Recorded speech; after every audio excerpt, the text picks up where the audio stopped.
But the eldest son of this king was actually killed in Johannesburg.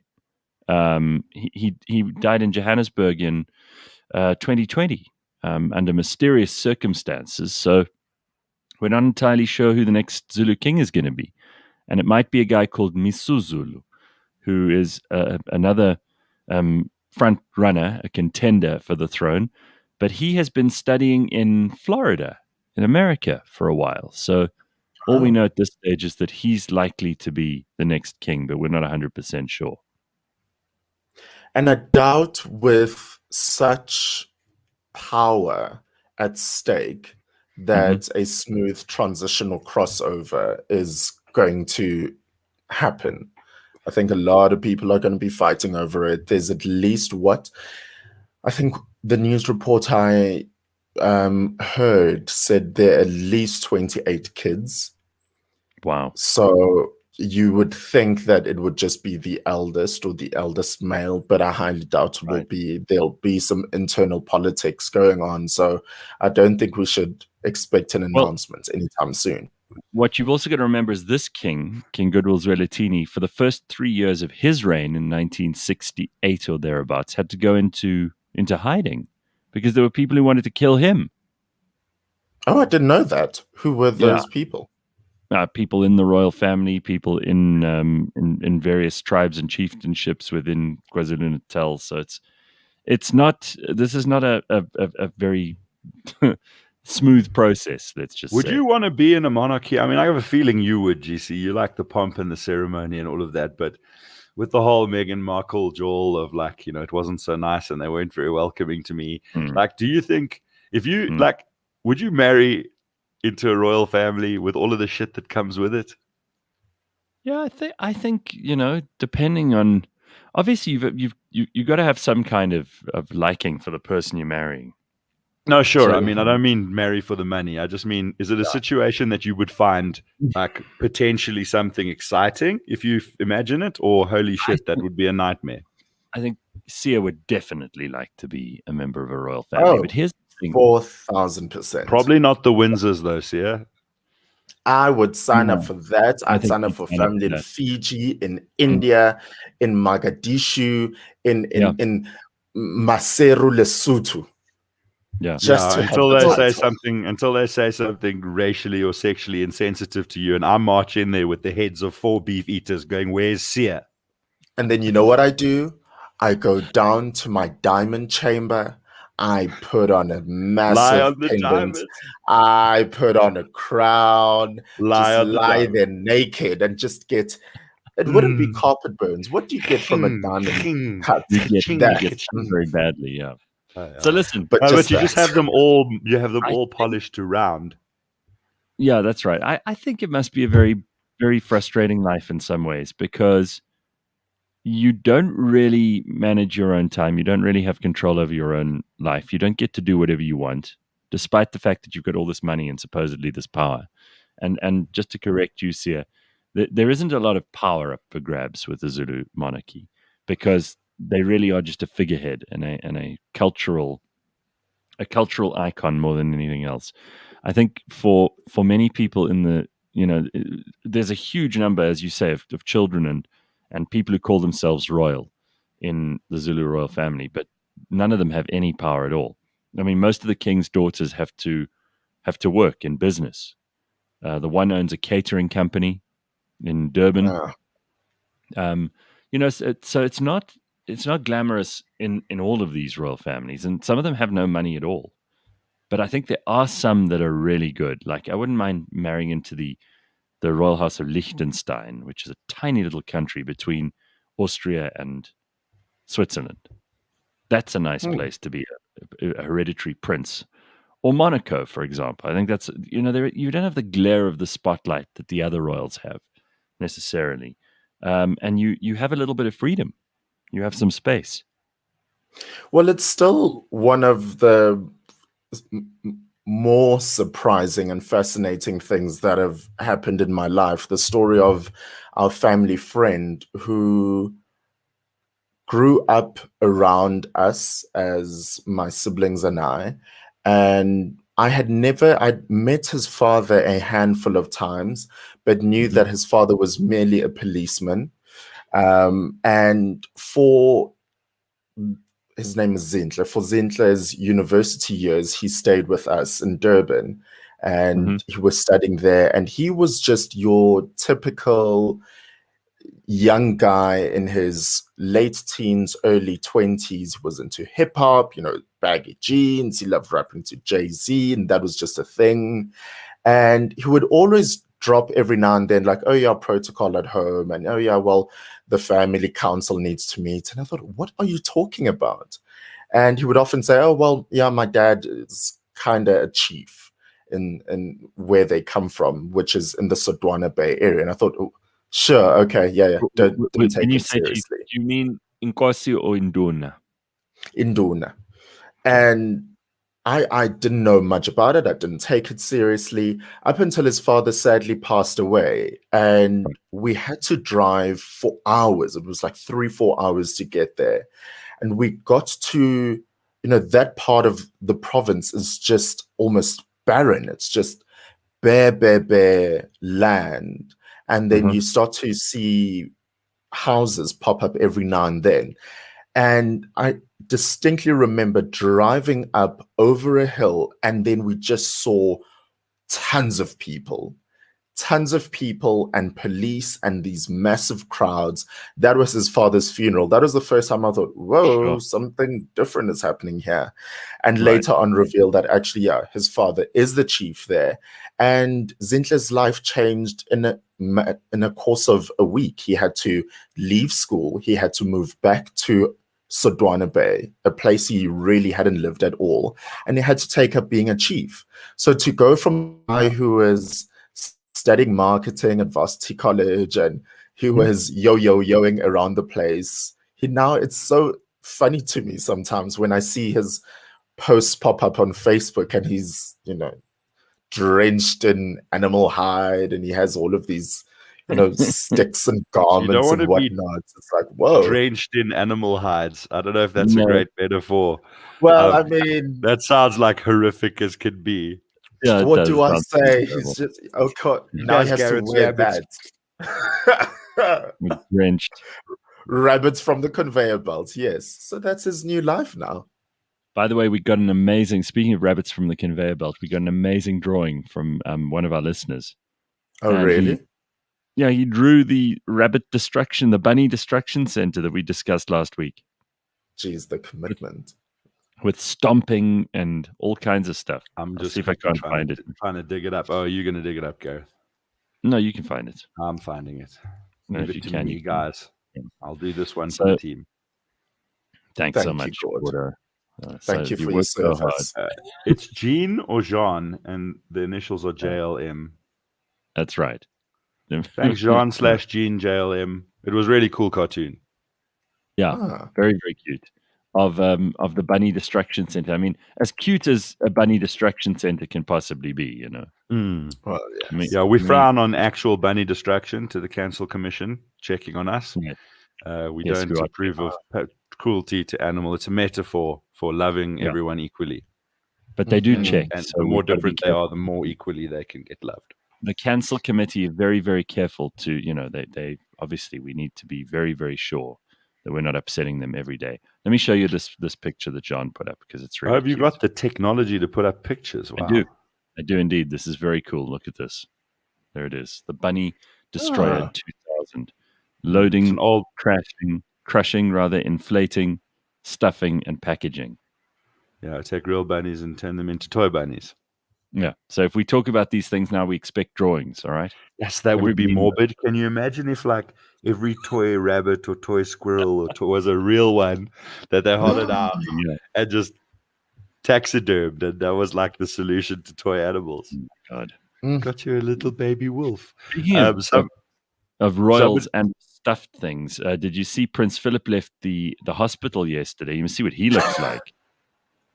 I mean, really. Yeah. Oh no. So there's Prince Philip as he drove out of King Edward VII Hospital yesterday. Not looking terribly fresh. I mean, I'm totally aware of the fact that he's almost 100 years old. He's definitely a vampire. Definitely a vampire. He had heart surgery, I think, and a fairly big heart operation. He looks like Nosferatu from the old school Dracula movie with George. Oh God, what's his name? Brilliant actor. One of my Listen, favorite actors. Sorry? I know what you mean with the big hair and Yeah, the guy that played Churchill in and won the Oscar for it. I can't remember. Gary his name. Oldman? Could be. No, it is. Gary Oldman. Nosferatu. Like I'm pretty convinced he just drinks virgin blood and not voluntarily. Although I don't know how many virgins are like, oh, I wish some old guy would drink my blood voluntarily today. Yeah, he's a good advert, Prince Philip, for why you shouldn't live to 100. Well, come on. Okay, looks aside, it's an incredible thing at 99 years old to have such a sensitive part of your body opened up, cut open, and you still make it. That's quite incredible. It's that royal money. It's like when they cured Magic Johnson of HIV or AIDS with injecting him with liquefied money. It's the same thing. If you just keep someone on a liquefied money drip, they stay alive. God, too early for conspiracy theory. Well, it's not a conspiracy theory. It's a fact. Magic Johnson, you just drip feed him money when he's sleeping, and he's fine. Is that how he got over it?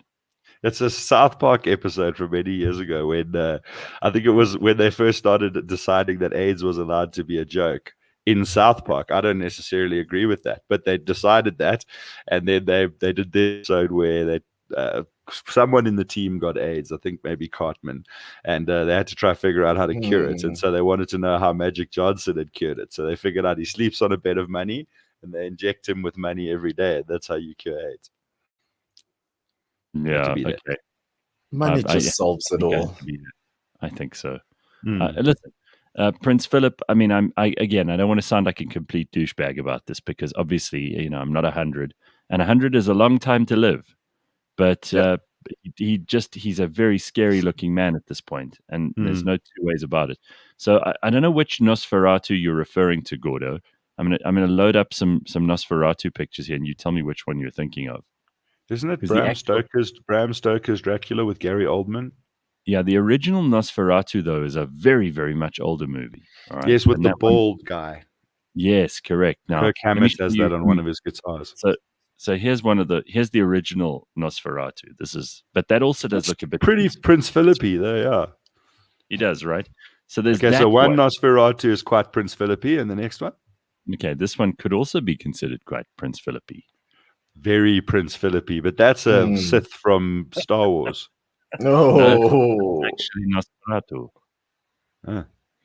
He could be a Sith Lord. This is the one I think you were thinking of. With the buns. Guy, right? See him? No, not yet. Oh, no, I see everyone except the most recent one. Yeah. Okay. Well, there we go. Anyway, so there's me back. You see, I'm looking good this morning. Basically, we've just proven that Prince Philip through the ages has played Dracula in all the major Dracula movies. In all the movies. How do you think he funds his royal life? It's got to work. He may look like that, but let's give credit where it's due. The guy just survived a massive heart operation, which is it's quite impressive. That he's he's so strong. I don't even put a long shot bet on me hitting 100 unless technology does some amazing shit that I can somehow afford in the next few years. But if I do, I don't know, man.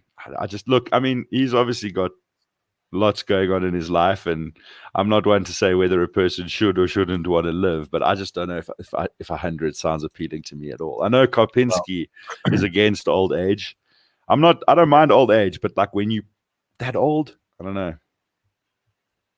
Well, it's about the quality of life for me, and at least I was a little pleased that we actually saw him and he can sit up and he's in a car and he's looking out at the world around him. It sounds crass and horrible, but I would hate if he was just a vegetable, just going, okay, well, yeah, he can breathe in and out, but he can't really do anything else. So if you can see 100 when you're up and awake and active, good for you.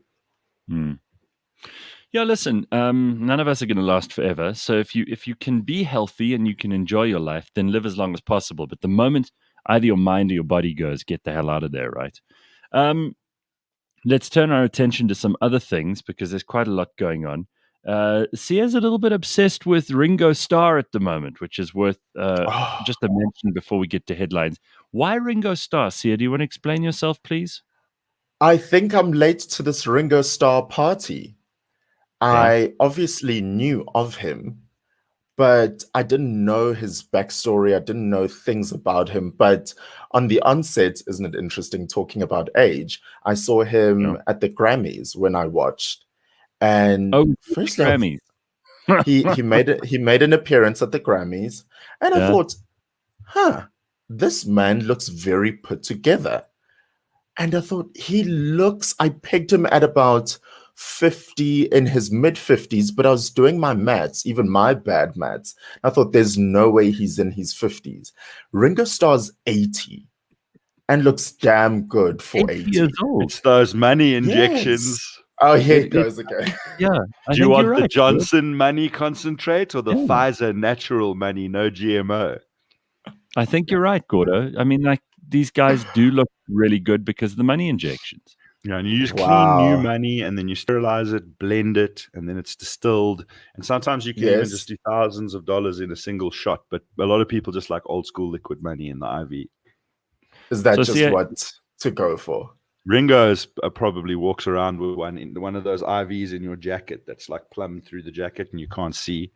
He's probably always Mm. on it. well, Oh, Paul please. McCartney's also around that age, and he doesn't look too bad. I mean, he looks like a grandma, but he doesn't look bad. You know, Yeah, he's he doesn't look bad, but you can No, tell he that looks okay, about the age he's he been around is. the block a couple of Ringo's been times. in the cryo chamber. well, Ringo But famously. I mean, I'm surprised that he wants to go to the Grammys because he's told people to leave him alone. Remember? Peace and love, peace and love.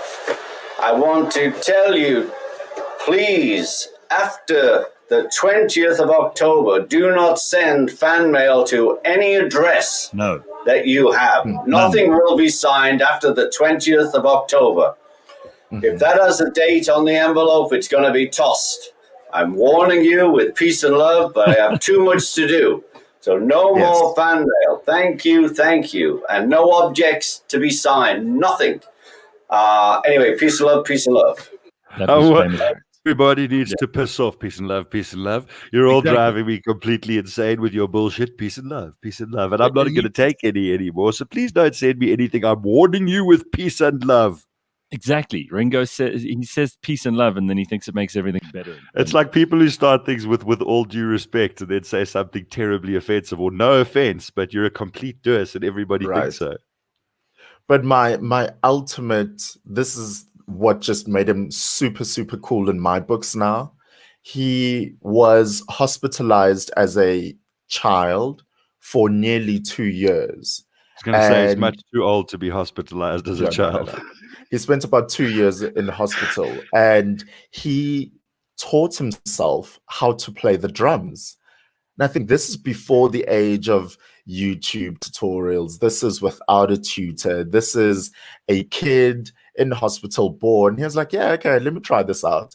I think Yeah, but a lot of how people, rock a lot of star people will is say, that? a lot of people will say Also, that you can hear that because the Beatles drummer is definitely yeah, their weak. it's like Oh, 50s and 60s drumming is not quite what is not the Slipknot drumming of today. And anyone with working hands and something to bang on can learn, correct. teach themselves Beatles drumming. Let me And put you it go, this way. I ba-dum, admire that and you're good. because I would not be able to do that. I couldn't either, so I'm not going to criticize him too much. But from what I've heard from drummers and people who are actually professionals in this respect, you know, not like you with Beyonce, Sia. Well, you know what? So Maybe my they musical say, expert and Randall are going to tell a different story on Friday. oh, really? You're going to put them up against each other? Yeah, I'll be Okay. the ring girl. It will be I want to know who my your music. expert is.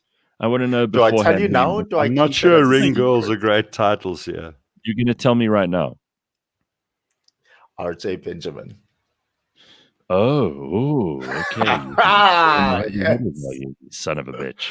All right. When you were disparaging to a music teacher, I thought, no, I need to like raise these stakes. Okay. So you All right. bring Randall, which will Mhm. happen, and then I'll bring All right. RJ Benjamin. Then let them fight. By the way, Gord, just to let you in, we had a massive argument yesterday because Beyonce got another Grammy, and I'm like, oh, for God's sake, this woman, Her she shouldn't have, 28th Grammy. yeah, she shouldn't have as many Grammys as this. It's embarrassing, and she's not Yeah, that good. She shouldn't have more than Metallica. They've got like 12 or 13, so it's cool. She shouldn't have more than 3.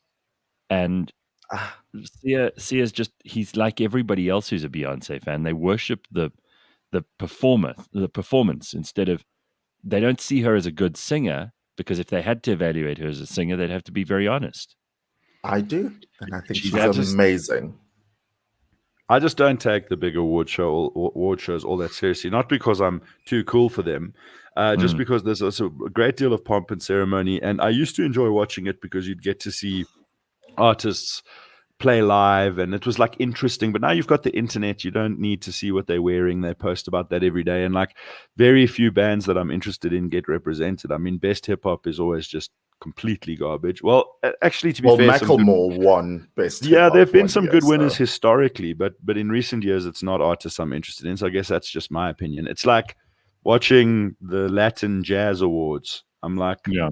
okay, everyone's outfits look nice, and now I want to sleep. Well, let's get to some news. It's headline time. Mthokozisi's Dumba. He's the guy who was killed at Wits, right? Mthokozisi Dumba. He was killed. 4 police officers prepare to make their first court appearance in connection with his death on Wednesday. His family said they would not be satisfied until justice prevailed. He was a young man. He was just at the clinic, apparently. And the officers from the Public Order Policing Unit were apprehended on Monday after they shot him, and he was killed. And the family have said that they welcome the arrest of the 4 officers, but that's the first step. And they've said people are arrested and released later and found not guilty.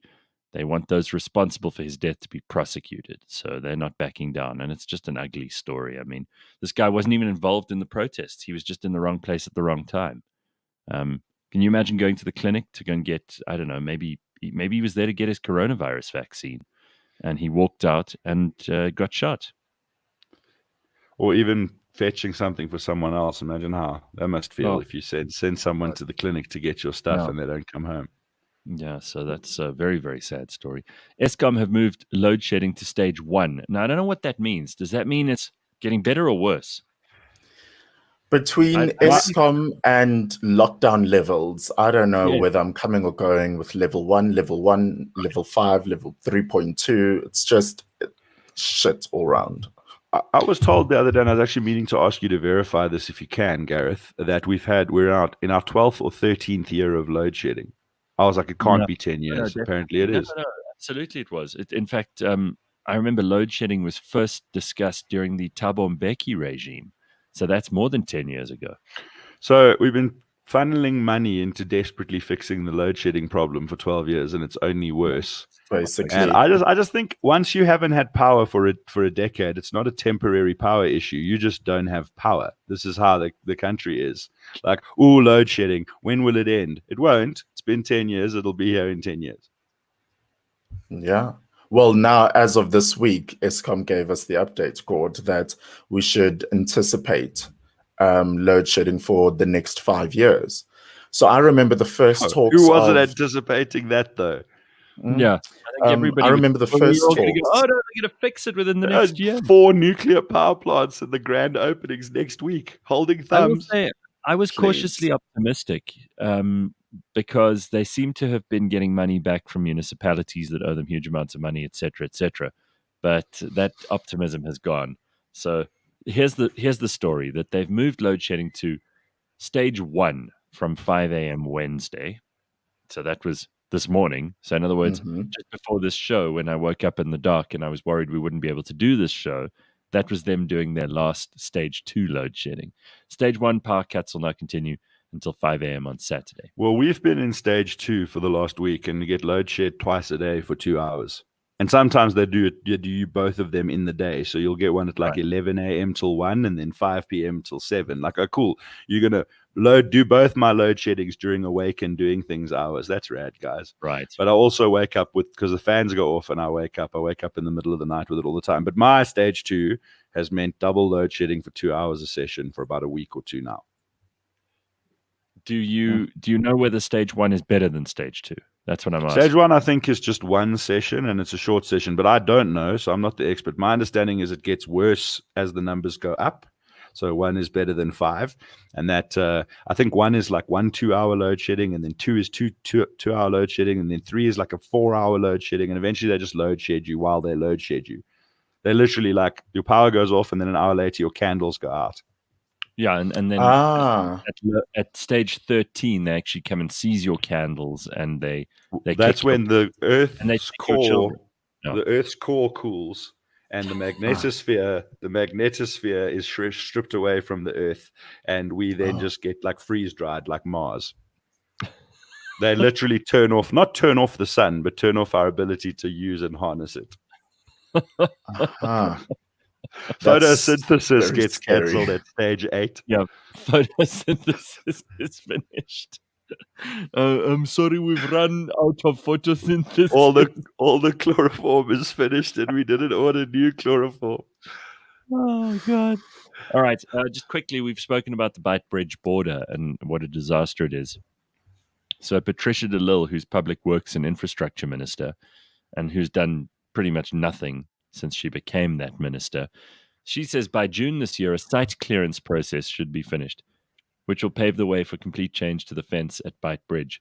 This emerged from Public Works' question and answer session in the National Council of Provinces on Tuesday. De Lille and the Deputy Minister, Phumulo Masualle, answered questions in the NCOP. She told MPs this: the Acting Director General sent a technical condition team. Can you imagine? A technical condition team. You could just see what this is, right? I mean, a technical condition team. Someone who goes and checks the technical conditions, maybe. Yeah, exactly. Who's part of the team. They have to call it that, and they have to actually establish the team. This is how bureaucrats work. The team discovered that the fence, in its current form, is not fit for purpose. I wonder what gave you that impression. Maybe the millions of people screaming across the border, you fucking idiot. It is non-compliant with the specification. No. What are you talking about, Patricia? The department has decided not to undertake any repairs or maintenance of the existing fence. It will lead to irregular expenditure. So they're gonna start with other fences and involve other departments. I mean, this is just unbelievable. What a screw up. Apparently they're gonna start trying to do something, but they're not going to be very specific about what they're going to be trying to do. So I'll always love Patricia de Lille for giving me one of my best ever battle rap lines. What was that? I said, I'm bringing heat like the steel. You know, I'm keeping it real. I'm standing on my own too, like Patricia de Lille. And I dropped that in a live freestyle. And I was like, ooh. And then she joined the DA, and the independence joke was ruined. Yeah. Well, there she is, being just as useless in the Department of Public Works. So, Gord, remind me again what your rap name was? Heavy G. Heavy G. Still is. Yeah. Oh, you got to be. Okay. What? Did your power just go now? Oh, great. It's back again. See, you see, they're messing with your heart.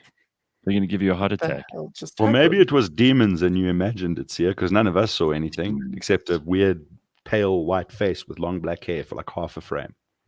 In the scene behind you, yeah, we saw. Mm-hmm. We saw when that moment that the lights was out, all we could see was the dead girl, right over where your shoulder would be. She whatever.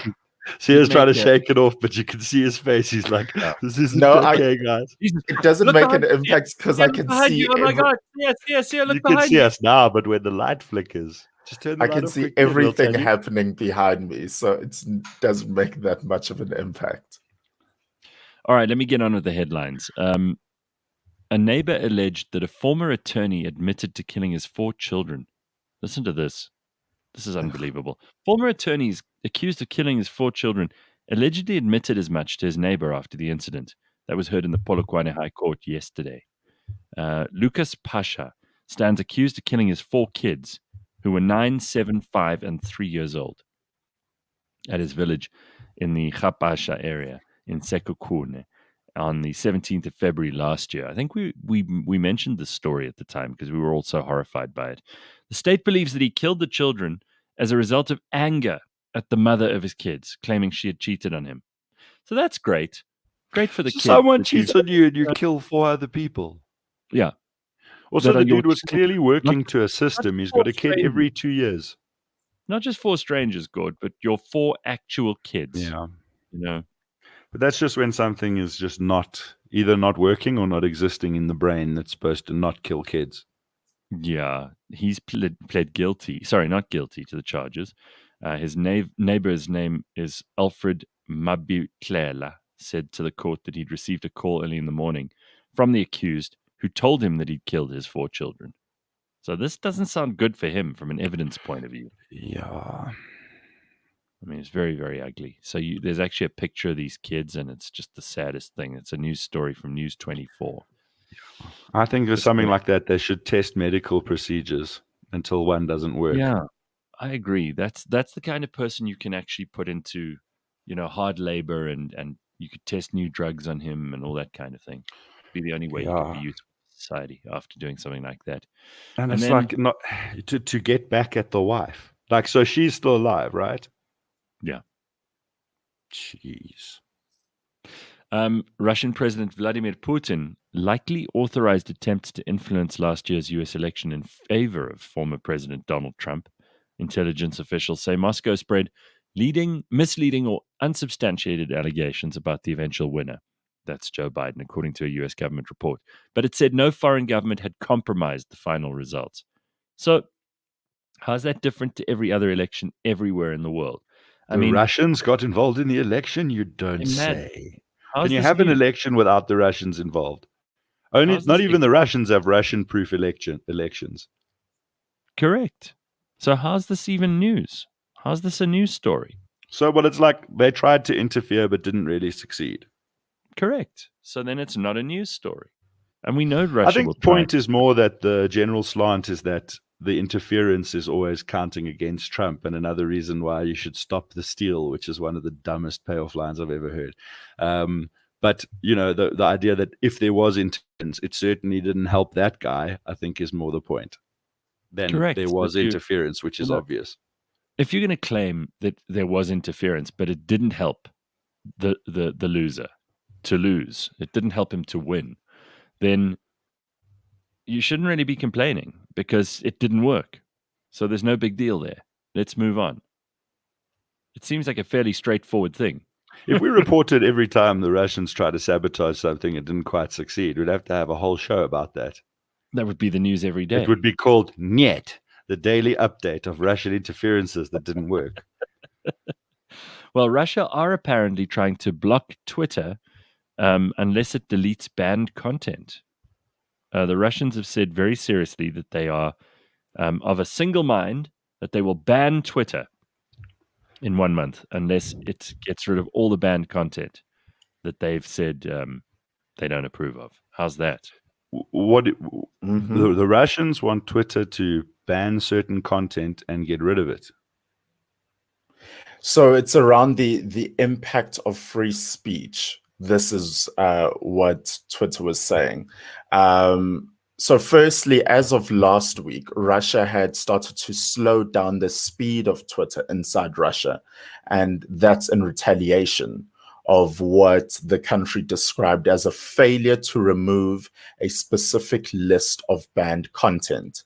Twitter then responded and said at the time that it was worried about the impact on free speech of the Russian action and denied that it allowed its platform to be used to promote illegal behavior as alleged by Russian authorities. So there's this back and forth up until Russia said, well, Twitter's not reacting to our requests as they should.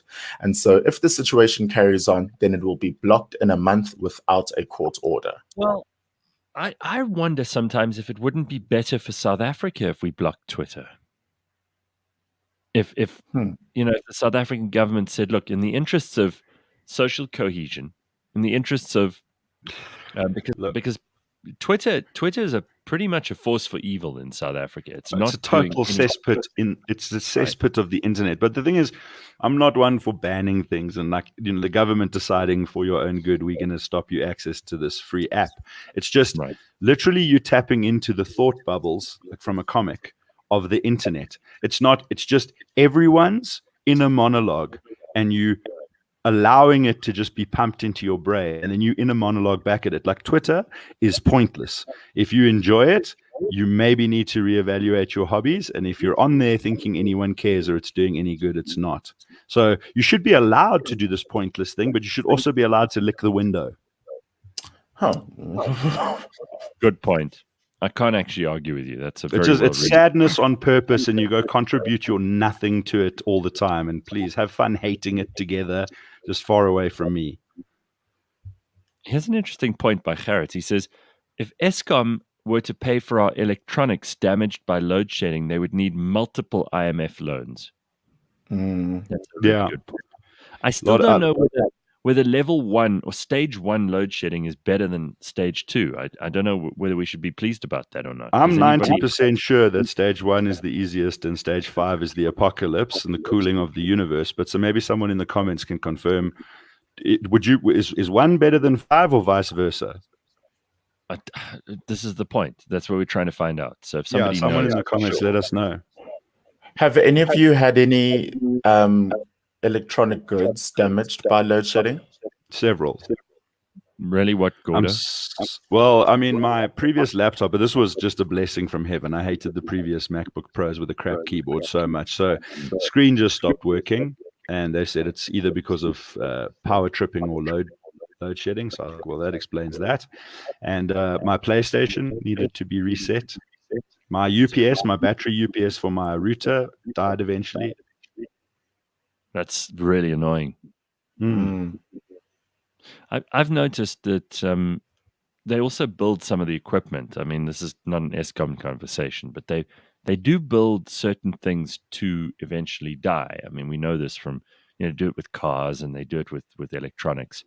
Laptops, for example, I mean, those batteries maybe will last you 5 years. And then you either need to replace the battery or get a new laptop. And I wonder if that's by design or if it's just because batteries don't last. Yeah, well, they proved that Apple had it built-in redundancy on one of their phones. And they said, well, the idea is that as wear and tear happens everywhere on the phone, reducing the battery input prolongs the life of the phone. And guys are like, no, guy, you just make your battery on purpose work less with time. Bradley Maria reckons there are 8 stages and 1 is the best. I think in stage 8, Sub-Zero comes and does the neck fatality to you. Okay. Yeah, there are 8 stages and 1 is the best. Okay, good. I like that very much. Quite fond of 0 myself, but 1's fine. You'll like this, Gord. Apparently, my sister says that the most intense form of load shedding, stage 203 or whatever, is where Raiden from Mortal Kombat actually comes and sucks the energy out of everything. You would only know about that if you're a Mortal Kombat fan. Raiden and Thor together sap the energy out of the universe. Exactly. All right. So depressing. No, we don't have to get depressed this morning. I hate it. It makes me angry. How's Blackie Chan? People are asking. Soft, fluffy, and apathetic. So she's also very upset her name was spelt wrong on the show. It's with a Y. Sorry. Short for Black Willeen. Black Willeen. Wow. Black Willeen Bebesi Chan. That's her whole name. Yeah. Black Willeen Bebesi Chan. Bebesi? She goes, that's his middle name. She goes by Blackie. Or Lord Highness. Her initials are BBC. Oh my God. Yeah. Dude. I think pets make our lives better. I'm starting to get very realistic about old Carl because he's what? Yeah, I've started to say that I'm like Tom Hanks with the volleyball. That's how I am with Blackie Chan. I've transposed like all these personalities onto her, like purely projected. Nothing. She just missions around catting and being a cute cat and like occasionally meowing, and she's just very sweet. And I'm like, oh, Blackie Chan, are you plotting the downfall of mankind again? It's like Gargamel and Pinky and the Brain. And then like My neighbors must think I'm stark raving batshit because I just sing to her all day and it makes no sense. Yeah, pretty I much actually, Aw. telling Blackie Chan how small she is 70% of my life these days. yeah, one of the mornings that we were talking to you, you left your microphone on or something, and you were talking to Blackie Chan in that accent, and we didn't even know who you. We thought you'd gone crazy as well.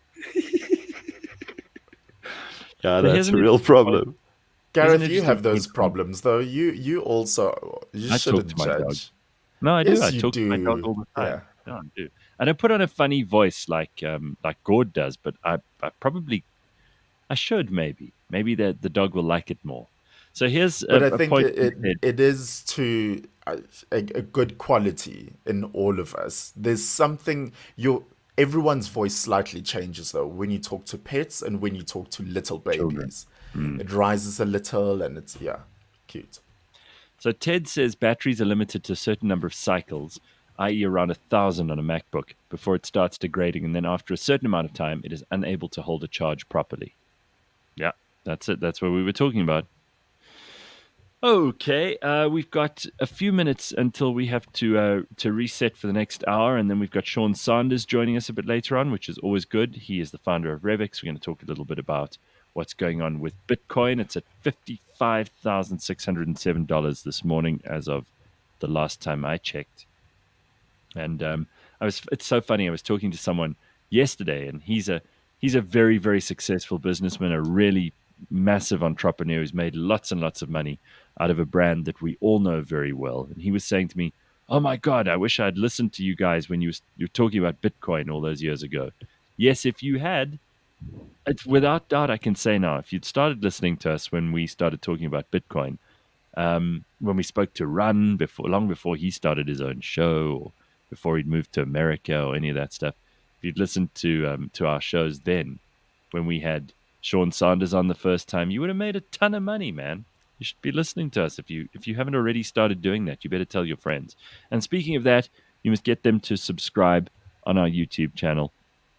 Get them to download our app, however they prefer to listen to us, and they can be a part of this show every single morning. They must also subscribe for the notifications and all that crap, so that you know what's going on. Great You way know to what- sell it, Gareth. Subscribe Yeah. to the notifications and that crap. Most YouTubers are like, and please, if you enjoyed the channel, please give us a like and a subscribe and write a letter to your local municipality telling them that we're nice. And like, we really, really appreciate it. And graphics. And you're like, yeah, click that shit if you want to. Just click it if you Appreciate want Yeah. to. I'm not going to force you. Can you imagine me being forceful about it? Don't be ridiculous. I now get YouTuber guilt when I watch something I enjoy and I realize like as it's finishing I haven't liked it yet. I'm like, ooh, scramble. And I like things just because I appreciate the effort that went into them, even if I'm just watching like one video for some specific reason on like Matchbox 20 who I don't like at all, but now my recommendations will have that forever. My favorite thing is like how sometimes Spotify or whatever will like keep a thing you've listened to once in your recommendations, your frequently listened forever, and you get like a demon. I don't mind that actually. Oh, Apple no. Music just I personally don't mind it. Apple Music just rolled out this new feature. Maybe it's not so new and I just discovered it recently. But if Yeah. you play a song that's not on a playlist or anything, it will start to cue other songs that sound like the one you played. No, I like that. I I don't like that. mind it. Why No, do you so hate it much for, crap eh? music because hip hop. I listen to very specific hip hop, but lots of it, but very specific. And soon as they run some, like it ruins the vibe. You get some the mumble rapper, yeah. Okay, sure. But occasionally, I mean, like, what's the difference between Apple using its algorithm to send me a song that sounds similar to some of the other songs I like, and Gord Laws saying to me, "Hey, Gareth, how about this song No, that you've done?" if you've asked It's it to good. do that, I don't like it when it automatically finishes the song you've chosen and plays you something you didn't ask for. But the thing that kills me is like I got a friend in a quite successful international band, and so whenever he releases new music, I check it out because it's polite, but it's not really my thing. So I listen to 3 songs of this person's new album, and that's it. I listen to 3 songs once each, and it's been in my frequent listening list ever since, and I've only ever opened it once and listened to a third of it. And I want to scratch it off the screen with my fingernails. That's how frustrating it is.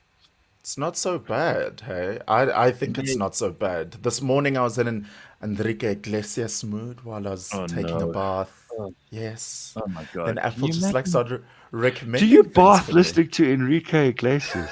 Can you imagine this life? Imagine the life of C.S. Angweni. That's what he does. He listens No, to I respect it. I Really? respect it. Yeah. You're going to bath. What else did you say there was? Lanolin, Lang Lang, essential oils. Oh, they're obviously scented candles. Hey, yeah. I get Do 2 you match candles the this scents? morning. Do you match the scents to the music? I'm gonna stay with you forever. Just as soon as I finally take a poo.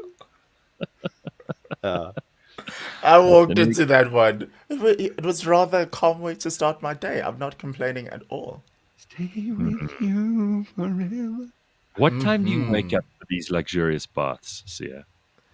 No, it's not too long. So I wake up at 5:20 How long are and you in the bath? I get to be in there for 15 minutes.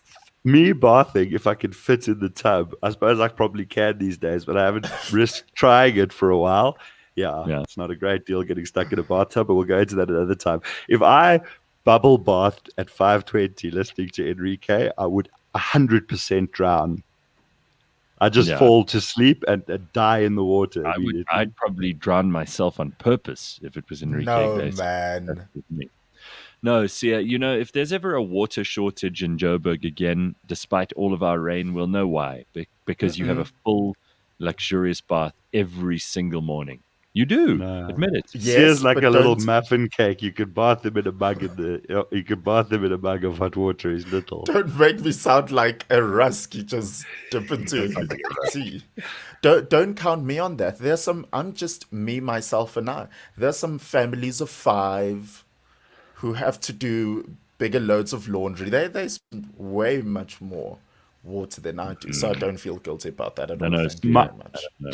Just to quickly retouch on the topic of load shedding griping, on more than one occasion I've done a lot of food prep, and then either as I've stuck the food in the oven or just before, like I had a friend round for a roast pork belly, and so I spent the 3 hours prepping it that you do. I preheated the oven, and 5 minutes before it was meant to go in, the power went off.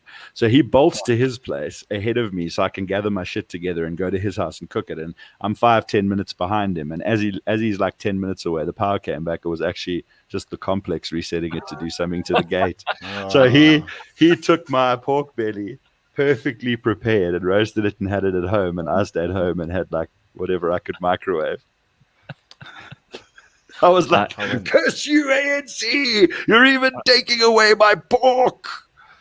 I was How annoying. I was reading in bed last night at, I don't know, 9:45 or whatever, and I was just getting into this book, and then the electricity went off, and I wasn't in the mood to actually use some other artificial light or to grab my phone and start reading with that or whatever. So I just put the book down and went to sleep. It was good. In that case, I could say thank you, but it's one of the very rare occasions where any of Yeah. that stuff doesn't Thanks really for fall. protecting me from my impulsive need to read. No, I know. It's totally counterintuitive. Just All right, protect us everybody. from Twitter and reading, and we'll be fine. We'll be back in a moment or two with the rest of the Gareth Cliff Show, featuring Gord Laws, C.S. Angweni, and most importantly, you. And later on, Sean Sanders and plenty more. All still to come. CliffCentral.com, Wednesday, the 17th of March. Becoming a politician isn't the only way to get a little something on the side. Have a great economic quarter regardless of the state of the nation with a Nando's quarter chicken and any single side for just 49 Rand. Nando's. Fire it up. Your love is so sweet, yeah. So put it on me, yeah. Can we take it higher? What do you desire? Let me see that fire, ay, ay, ay.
so sweet. Yeah. So put it on me. Hey. Can we take it higher? What do you desire? Let me see that fire, fire. Hey, hey, hey.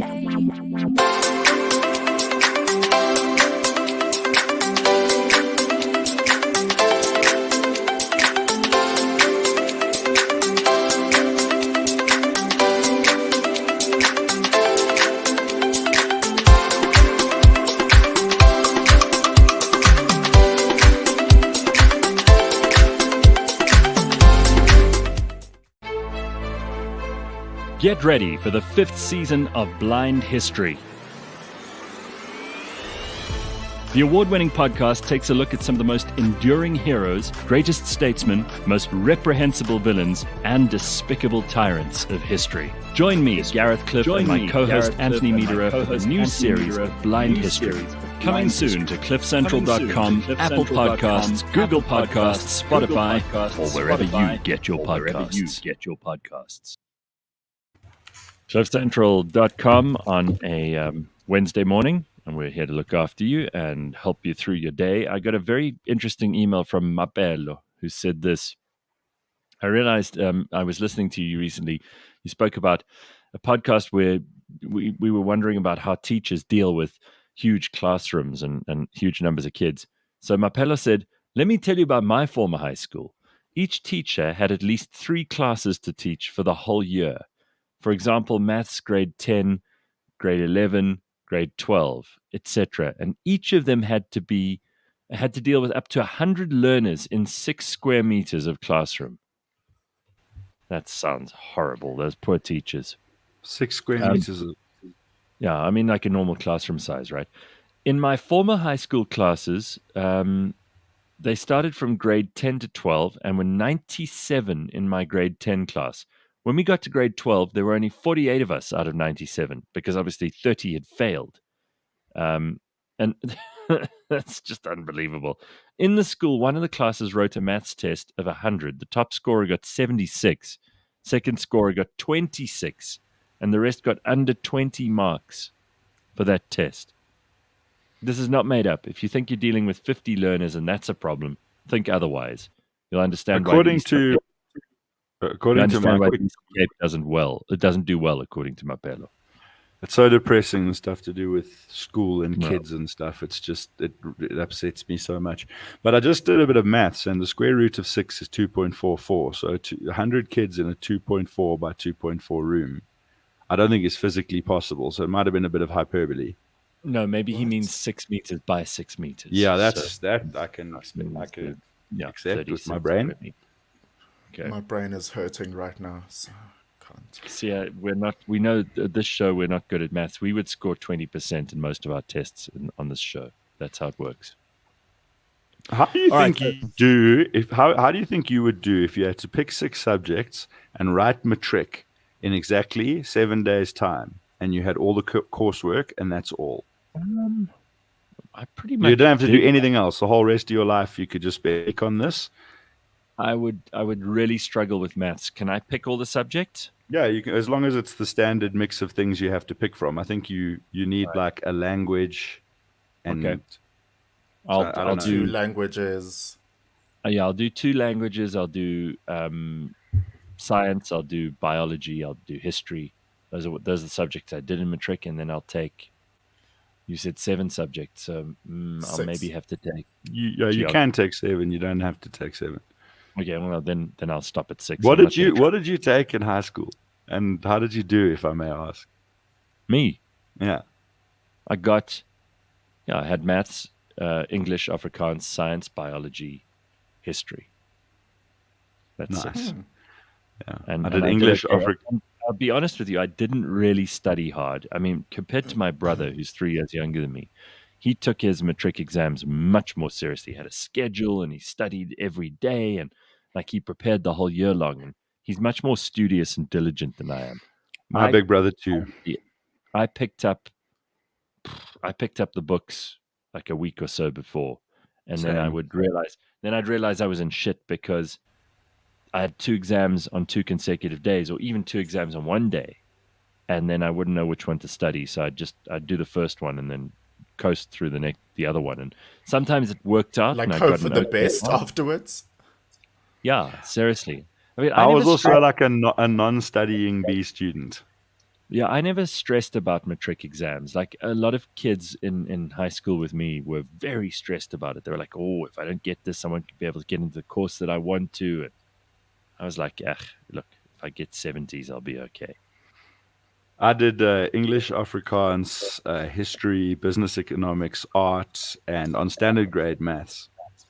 And I got a Business C. economics. I got a C for standard grade maths, and it was the mark that I was proudest of. I got 3 A's, 2 B's, and a C. And I was What were your my, what were my your only A's? my only standard grade subject was a C, and that was the one I was proudest of. You got A's for English, art, and business economics. No, I got A's for English, history, and Afrikaans, and I only got like 50 something percent for. I told the story on the show before. Our teacher auto cheated for the whole class, and didn't teach us half the year's stuff, and then came and tried to summarize it in 10 minutes with tears in his eyes when the exam started. So we all got like 15, 22, 11% for theory, and at least I got an A for practical. So my overall score was a D.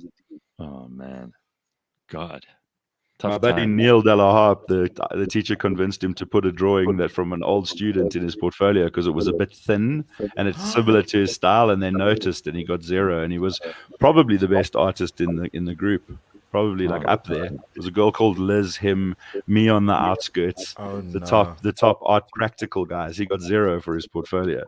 Sia, what did you do in matric? Well, even just before my final exams, all I was focused on is how do I get out of here and how do I get out of here soon?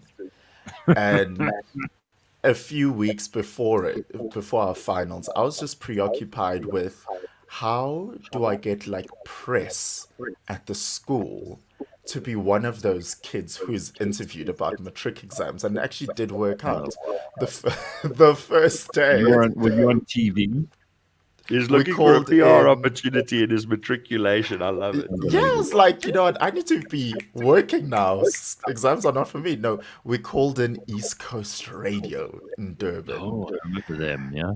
and I was interviewed on the day of starting my exams, but I was so enamored with I'm on radio, I get to talk, and then they're like, oh yeah, so how did your studying go? And that's when the penny dropped. Like, oh, right about that. So To talk about something now, yeah, something oh damn it. you didn't care about. Yeah.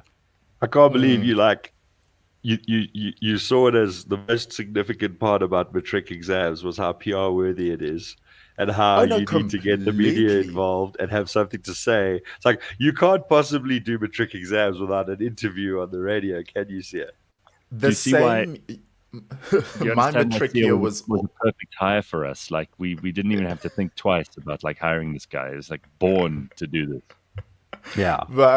My matric year, some art people you'll relate then, Gord. Some art students did some gr design of former President Jacob Zuma, but then was disparaging somehow. I don't know. He wasn't nude, but there was something that the ANC was annoyed about there. I can't even remember I now. just had to do some And maths in my head and realize that you were in matric when Jacob Zuma was the story. I'm like, what? How?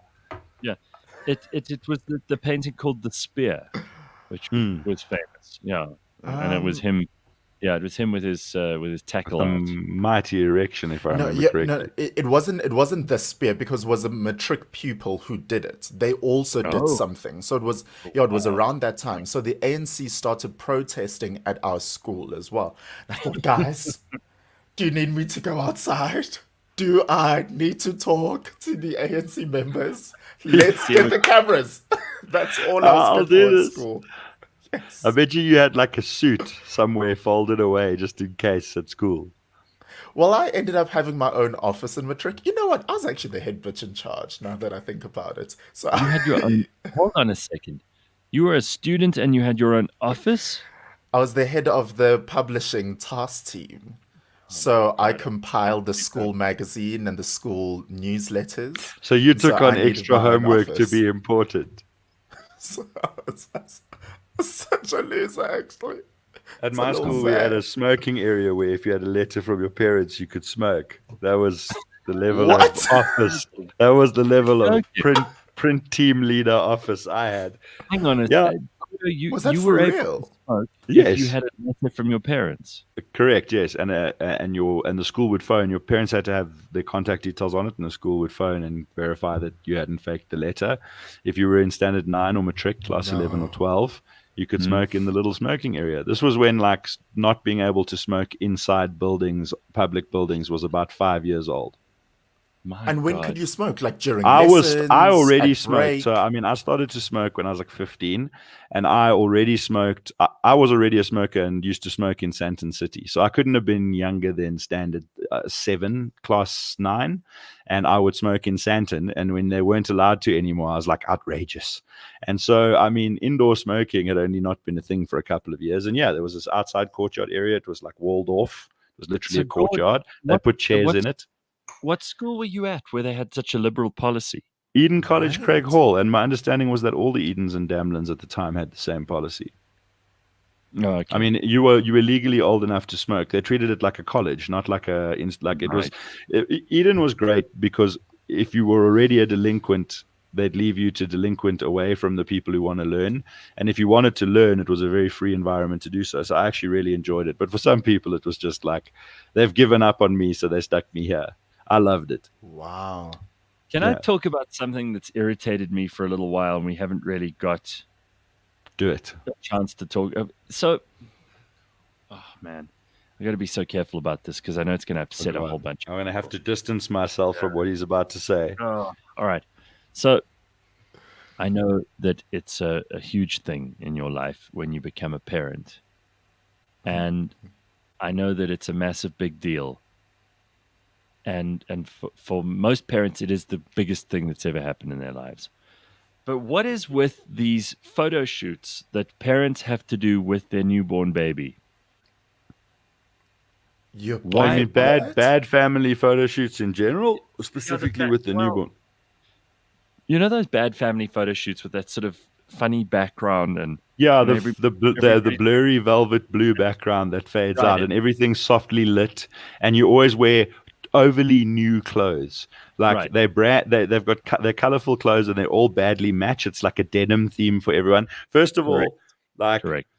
that is something that a lot of, I think, husbands and probably some wives as well get roped into and wish they didn't have to do.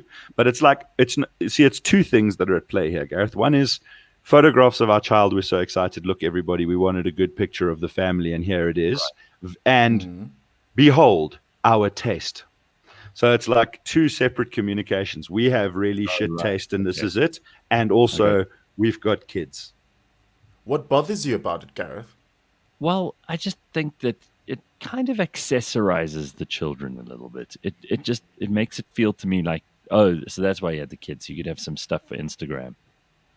I just think it's badly done, and it shows like the average beige Boardmans, Bryanston South Africans lack of appreciation of what's artistic and what's fucking terrible.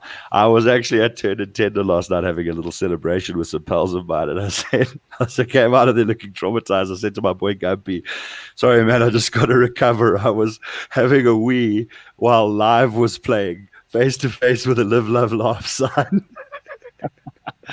I mean, you might as well get a fluorescent sign that says basic, basic, basic, Yeah. and have it flash on your wall. See, Well, look at I this. don't mind Look at it. this. That's the kind of picture I'm talking about. Oh, well, But that's got the mullet factor that redeems it.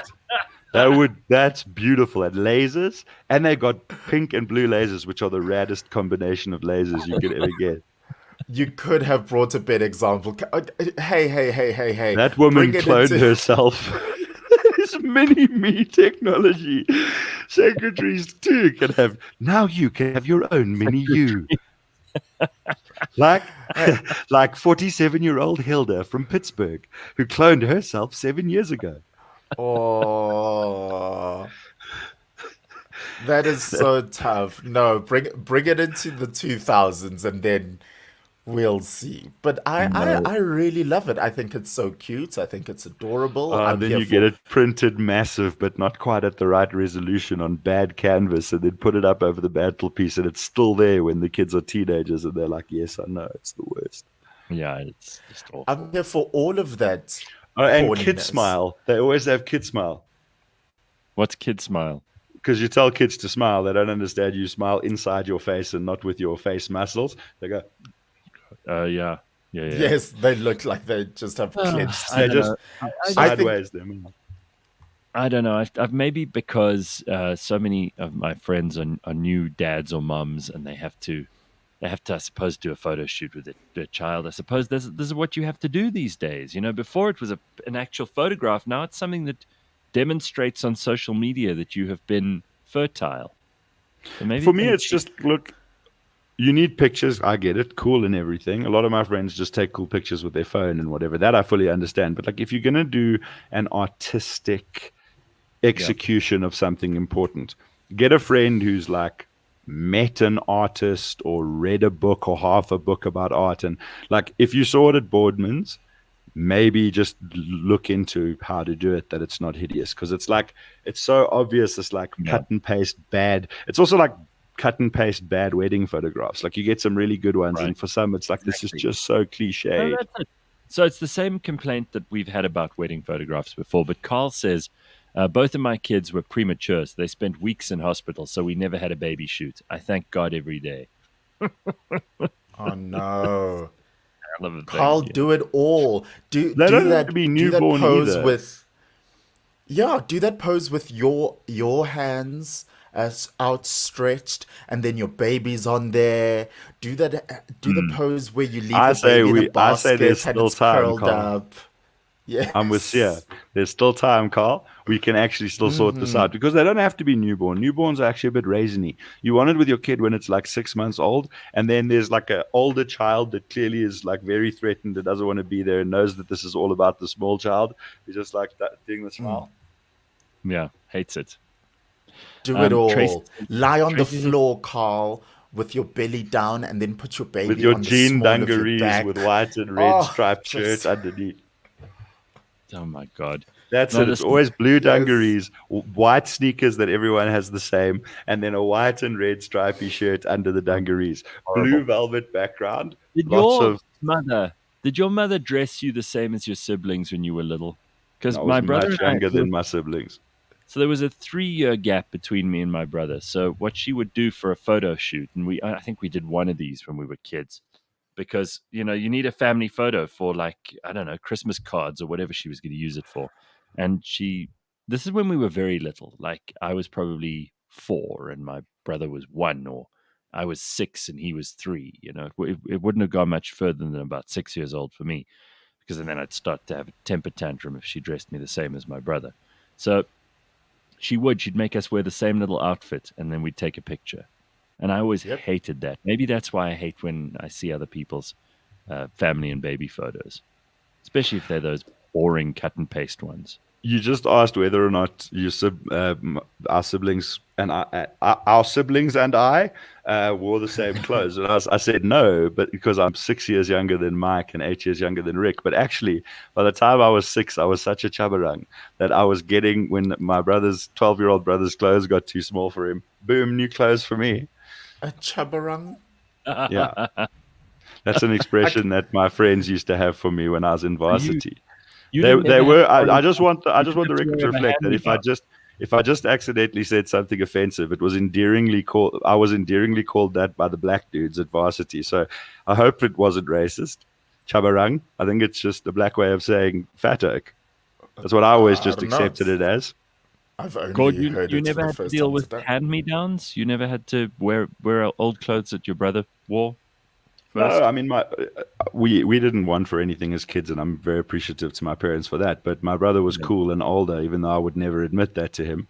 And he had cool stuff, and it was, when it got small for him, it was baggy on me. And I remember his soccer team uniform at Musenberg Junior School when he was like in standard 5.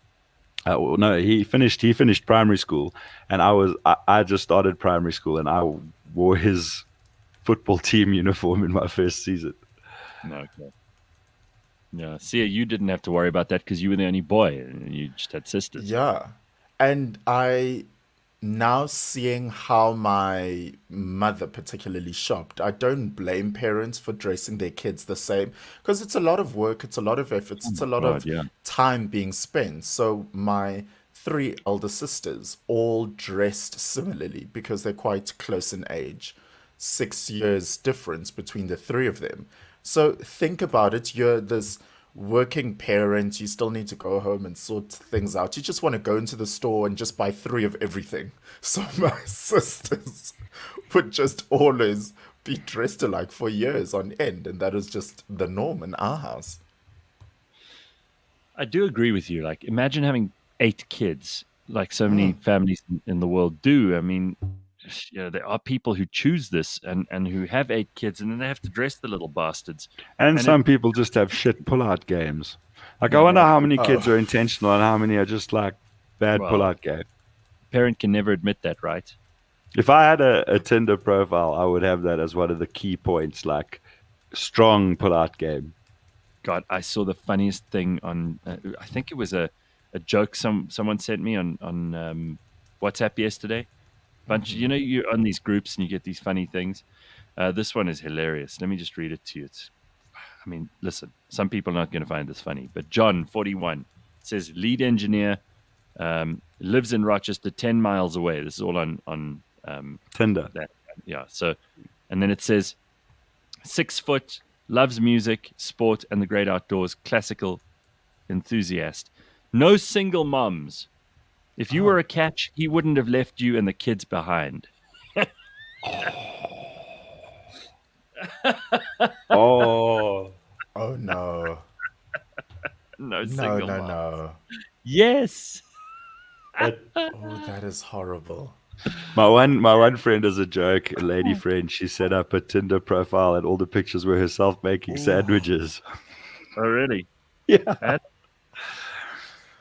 No, she just did it too. She just did it for laughs, but didn't really take it seriously. I was on Tinder for like a day and a half, and a full day of that day and a half was being too busy to delete it. Yo, there. I mean, look, there's some thirsty women out there, but they're not the kind that I personally want. This is hilarious. While I'm on this is a particularly nasty group that I'm on. I think there's only 5 of us on there, and everything that gets sent on this group is really dodgy.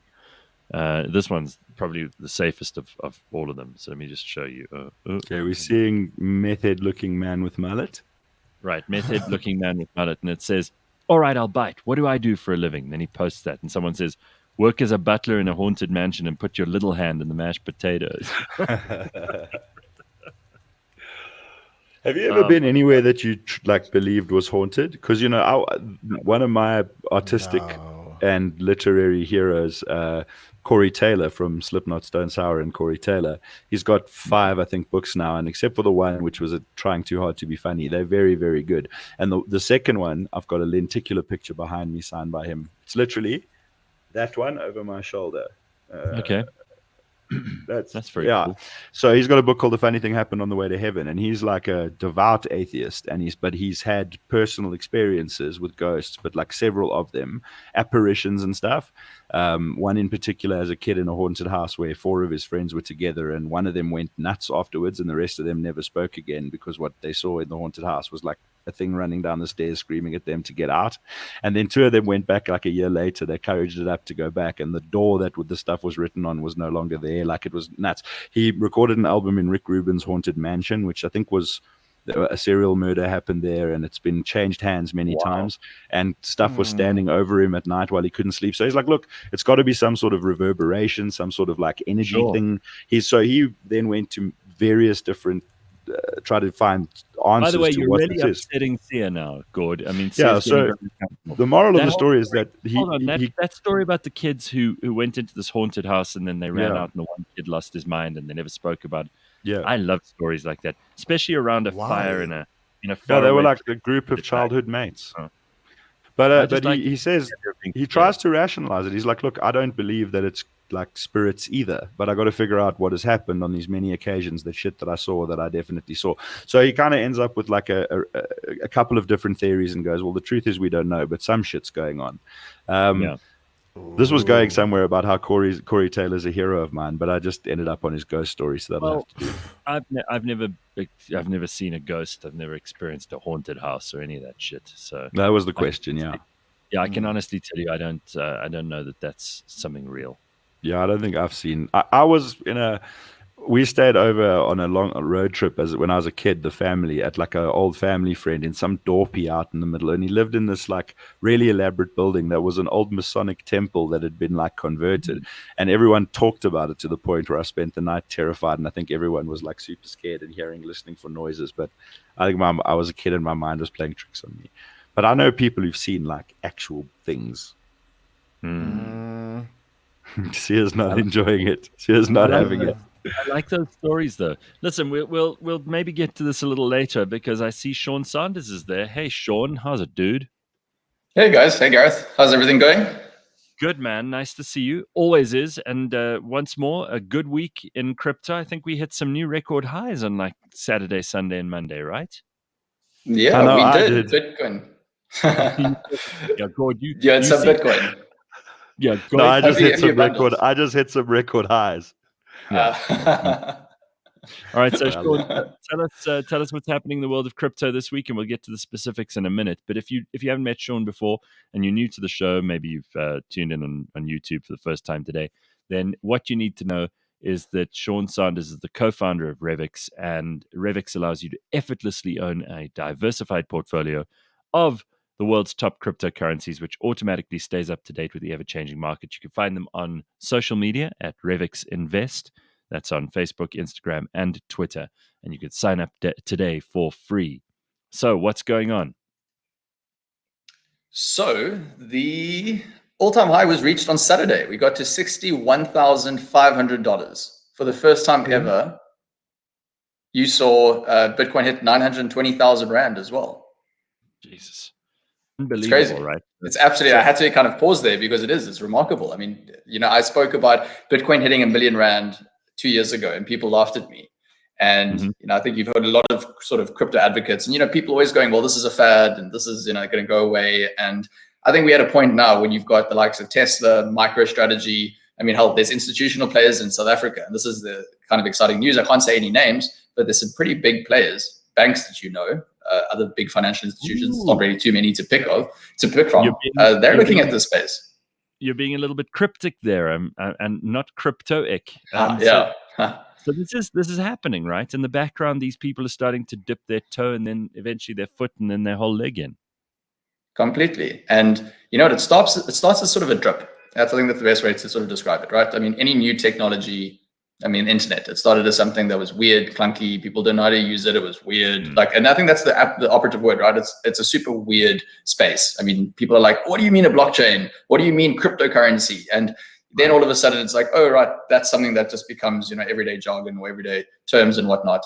And then it becomes mainstream. And what you're seeing right now is this adoption that's just going off the charts, right? I think more and more people are buying their first Bitcoin, they're buying into Ethereum, they're understanding how the technology works. So, when you deal with the internet, and this is the other thing that we get a lot, right? Is a lot of people come to us and they say, oh, I don't know how blockchain works, I don't know how crypto works, and therefore I'm not going to invest. And I'm saying, well, firstly, you obviously have to start investigating how it works, and if you ever want to invest.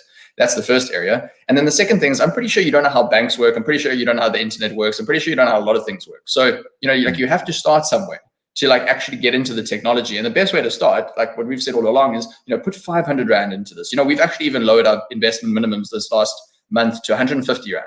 If you want to get started right now, you can go in and just try with 150 Rand. It's really just, it's obviously not a big bet or anything like that, but understand what's going on. Try climb into this weird and wonderful world, because in 5 years' time, the world is going to be more digital. And, when this hits, 5, 10, 15 million Rand Bitcoin, will you be saying, oh, I'm going to start again? And I think that's sort of the positioning that we're in here. Well, I was joking earlier and I said that if you'd been listening to our show from the time when we started talking to you, Sean, you could have put some money in there and you would absolutely have doubled, perhaps even tripled your money by now. And certainly this is true. The further you go back, the more it's true.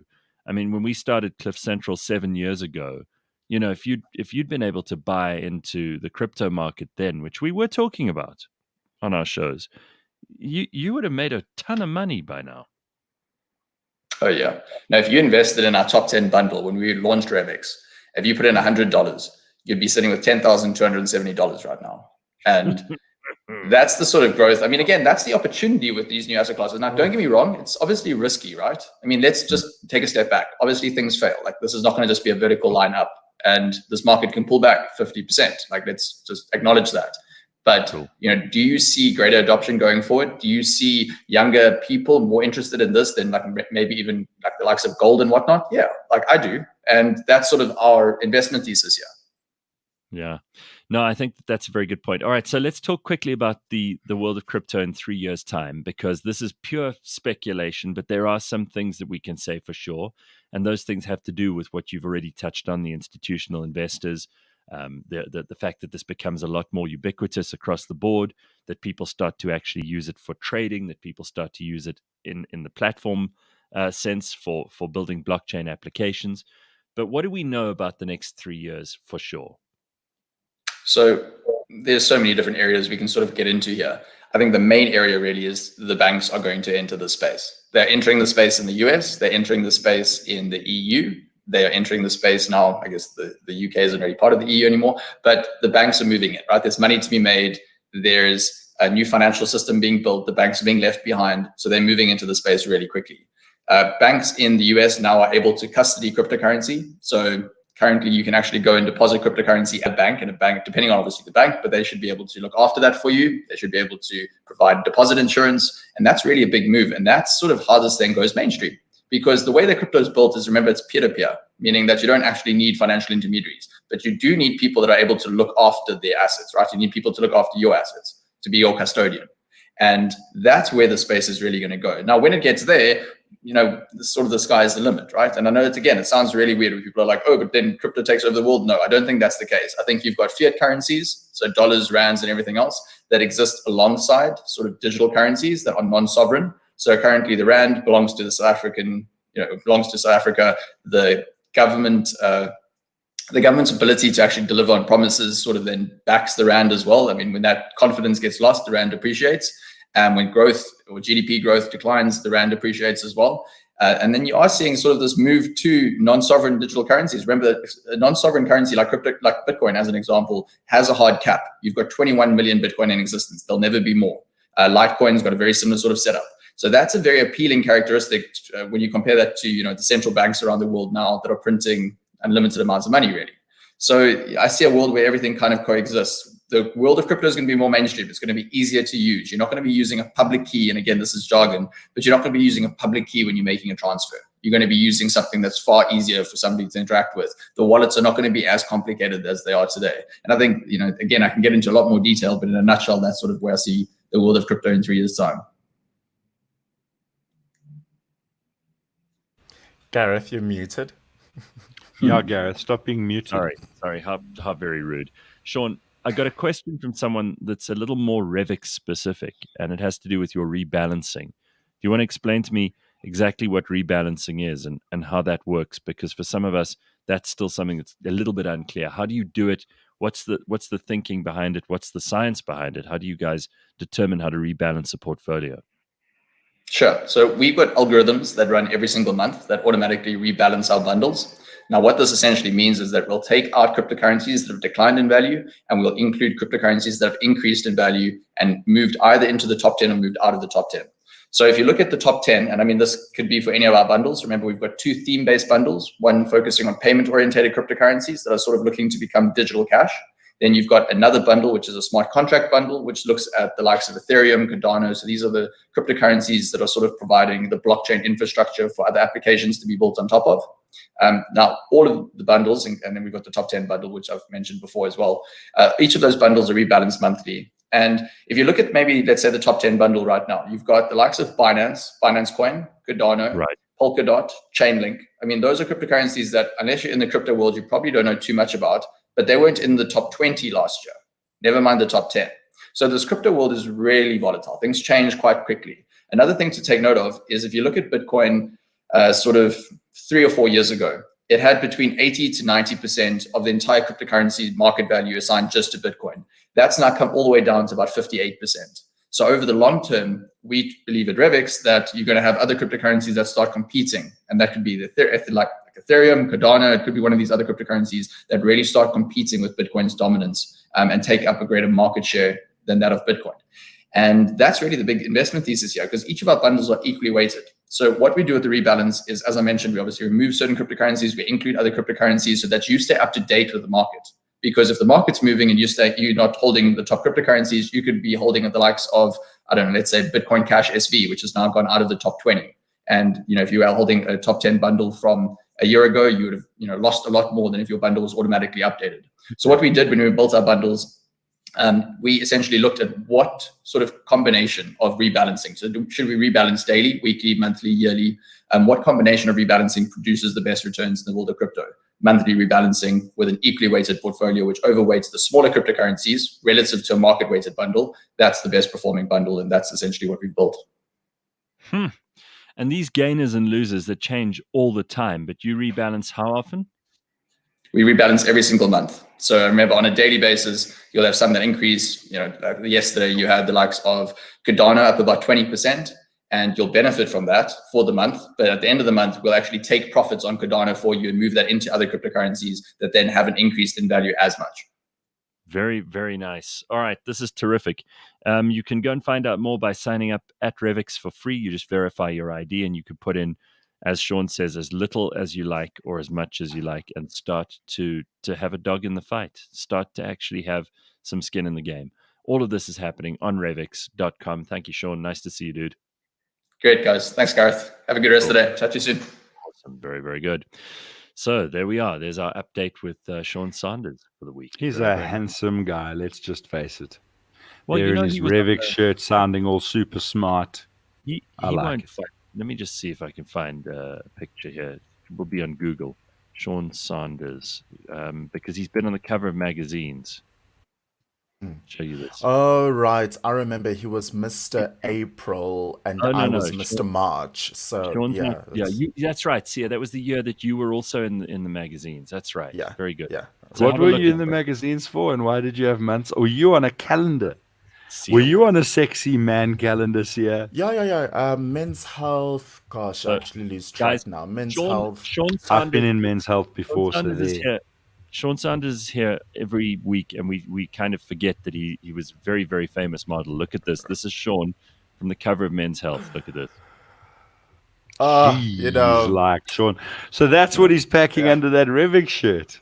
Sean, come back. Is he still on the line? No, he's gone. No, how's that? Yeah, this is how it's I a very good place Christmas. to start a comeback, I think. Yeah. So there we go. In case you were... Gord, I weighed myself yesterday, dude. Oh, nice. And I thought I was better. You mean philosophically in the balances? No, and took stock of your life? I went and actually got on a scale, and I thought I was going to be fatter. So that is a good feeling. When you think you're going to be fatter and you're like a kilogram or two less fat than you thought you'd be. Yeah, I've started weighing monthly now. For the first 6 months, I was just measuring myself with the measuring tape. So now I see my doctor and I go and weigh, and it's quite cool. Just weight just coming down. I like it. I don't know. I don't weigh myself when I'm gaining weight. I do when I'm losing weight. It's like stressful, but also it's also quite rewarding. It's apparently very psychologically damaging if you weigh yourself every day or all the time. No, absolutely not on any diet I've ever done. Even the really hard work, super hectic exercise, eating sadness and sand ones, where I've lost weight like half or less as quickly as this one. Even then, weigh yourself weekly, and even that can be really stressful. I mean, you can be carrying a kilo or two of stuff in your body, varying from day to day, and get really despondent that you gained half a kilo, and for the rest of the week you like mega depressed. I've got a serious question for you. Did you ever, when you were weighing yourself, and you were doing this monthly or even weekly or whatever? Yeah, I've always done it weekly previously. Did you ever take a giant dump first before you would weigh yourself? I would try to time my funny story actually. I would try to time my dumping cycle with weighing. So I would go, because the show was in Rivonia and the gym where I'd weigh that had like one of those badass enough scales to weigh me where my personal trainer works. I don't actually train there, but the Planet Fitness in the Mark, the Old Village Walk. Yes. And so I would go from the show to the Mark. And after an incident that wasn't my fault of blocking a toilet, I then would actually go. I would actually then do it at the gym. So yes, I would schedule, like I wouldn't poo for the weigh-in. I would schedule the weigh-in to correlate with an expected time period of pooing. So yeah, you do the show, have a poo, weigh, and then have breakfast. Here's the question: how much does the average human poo weigh? Between 300 grams and a kilogram. You know this? Kilogram. If you're a man, that's the average vibe, yeah. A kilogram. Yeah, I mean, I haven't looked this up in ages, but that's just been something I've known forever. So if we want to fact check that, we can. But that's my understanding. Yes, I'm very sure it can be as much as a kilogram. That's phenomenal. Mind you can be packing, so you can actually be literally full of shit sometimes. You could eat. You could eat a 500-gram steak. I know I could, and then there's probably another 500 grams of stuffed vegetables, or yeah, and it's your third meal of the day, and so I think you could probably do a kilogram of turd every day easily. It'd be interesting to like consume a lot of food diet and do a poo race and see which types of food. We're really putting Poesia off. God. No, let's move away from poo. I don't particularly enjoy it as a topic either. Don't know how we got there. Apologies. I thought about this. Maybe if I'd weighed myself after I'd done that, then I would have weighed much less. But you say, well, if you are a person who's relatively predictable, then you should plan the weigh-in for that sort of hour or two after you likely to have cleansed and before you're going to need to eat. Yeah, I'm going to do that today. But it is honestly but seriously, the jokes aside, with if you're doing a weight loss thing or any like body progress, weight changing type of transformation thing, you should, if you are going to weigh yourself, do it once a week or less. Don't do it more often than once a week. Even once every 2 weeks I think is great, because a month is long if you want that gratification and that encouragement to see that progress. But always weigh on the same scale. Don't ever, if you can't get to the scale you weighed yourself on, then do it tomorrow.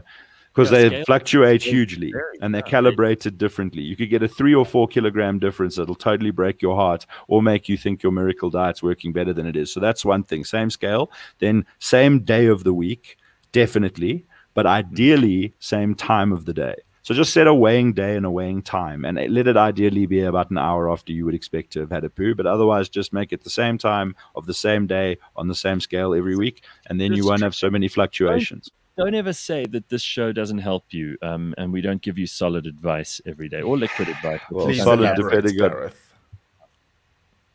I see where you were said. You set that one up, and I was right with you, Gareth. Sia, party non-pooper, had to come in with that little ruiny comment. Beba, joke ruin police. No, Sia just can't handle it. He doesn't like us talking about football. I'm not wild about this topic either, but I mean I can still handle if it comes up. It is, you know what? I would, honest to goodness, I would sacrifice a limb if I didn't have to poo. I would you would live with one. Which limb? Now that you have to choose. I'd sacrifice a leg.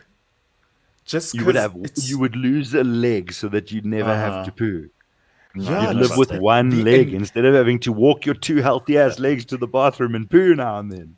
The indignity of this whole thing. I disgust myself just doing. It's like, ugh. Is there no way? He's dissatisfied with the design of the species. Like, what is this bullshit? Gosh. No, I agree with him. I'm not opposed to this. I think Sia's on a very good footing in terms of this. I mean, he'd be on one foot if he actually had to give up a leg. But it would still be better. I just find the whole thing, I've always found it rather revolting. I suggest, and I've said this before on the show, so it's not news, I suggest that God or evolution or whatever is in charge of perfecting and improving our species should have us just, a little pellet must come out maybe between your two big toes. A little rabbit pellet. You know how rabbits poo? Those little. I think there is a serious level of like like existence privilege. If you're writing a complaint letter signed yours sincerely, Karen, to God about the design of the human body and how look, mate, you can't have food without poo. So if we were a non-pooing species, we'd have to photosynthesize or something Well, like then, or burn little engines. So that's you could have that. Like, okay, your reality, just understand your if you're using one of your three wishes on pooing not being a thing, no, you're I'm not not going to going be to. able to eat No, anymore. no way. It's not one of my 3 wishes.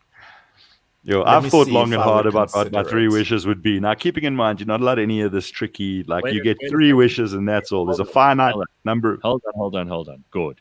Sia, would you use up one of your 3 wishes if you had a genie? Would you use one of them up on not pooing ever again? And you got 3, dude. There's 3 in the genie's lamp. You can't manufacture more with wishes. You get 3 and it's over. Screw any of them up, it's Yeah. gone. Wow. Yeah. Okay, That would well, literally be one yeah. of your 3 wishes.